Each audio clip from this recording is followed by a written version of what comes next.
আপনি হয়তো লক্ষ্য করেছেন অনেক মানুষ তার সামনের মানুষটাকে অকারণে অপমান করে, তার আশেপাশের মানুষদেরকে অকারণে অপমান করেন, অপমান সূচক বাক্য বলে সবসময় তাকে ছোট করে রাখার চেষ্টা করেন। তো এই যে লোকগুলি, আমরা হয়তো মন খারাপ করে ফেলি যে এই লোকটা আমাকে এরকম অপমান কেন করতেছে, বা আমার যাই আছে পরিচয়, উনি কেন আমাকে অপমান করবে। তো এরকমটা প্রথম যার সাথে হয়েছে তিনি বুঝবেন না যে আসলেই কী কারণে উনি অপমান করতেছেন। কিন্তু যারা দু একজন এরকম লোকের সাথে দেখা হয়েছে, সম্পর্ক হয়েছে, অভিজ্ঞতা থেকে তারা বলতে পারবেন যে উনি আসলেই কেন সকলকে অপমান করেন। বা অন্য কোথাও গেলে হুট করে যদি কারো এরকম অপমানের রোগ দেখেন, তাহলে তিনি বুঝতে পারবেন যে তিনি তো পূর্বেও দেখেছেন এরকম অপমান কারা করেন। এটা একটা রোগ। কীরকম? না পাওয়ার রোগ, হ্যাঁ?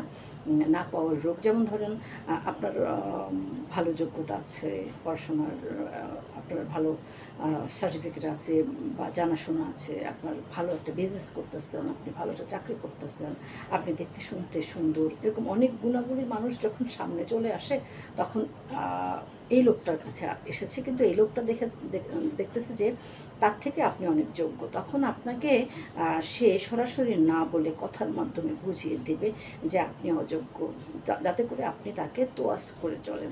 আসলে এই লোকটাই তার এই রকম পরিচয়ের কোনো একটা কিছুই তার মাঝে নাই। হয়তো আপনি কোনো কারণে তার কাছে গিয়েছেন, তো তার আপনাকে মেনে নিতে ইচ্ছে করতেছে না বা তার কষ্ট হচ্ছে। হতাশা থেকে যে তার নাই, হতাশা থেকে, কষ্ট থেকে আসলে মানুষকে এরকম অপমান করে।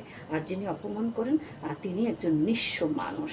এটা যদি বুঝে আপনি সময়টাকে পার করতে পারেন বা তার কথাগুলিকে ভুলে যেতে পারেন, তাহলে দেখবেন আপনি অনেক ভালো থাকবেন। এখন থেকে সেইভাবেই মনকে বোঝানোর চেষ্টা করবেন যে আদতে যিনি অপমান করে যাচ্ছেন তার কোনো পরিচয় নেই, তার কোনো যোগ্যতা নেই। আর যার জন্য আপনাকে সে ছোট করে রাখার জন্য এসব বাজে কথাগুলি বলে আপনাকে ছোট করে রাখার চেষ্টা করে থাকে সবসময়। অতএব ভেঙে পড়বেন না। কেউ অপমান করলেই আপনি ছোট হয়ে যাননি, আপনি নিচু মাপেন না, আপনি নিচু কোয়ালিটির না, কোনো দিক থেকে আপনি নিচু না, শুধু সমস্যা হলো ওই ব্যক্তির। অতএব এসব কথা বললেও আপনি আপনার গতিতে এগিয়ে যাবেন। ধন্যবাদ।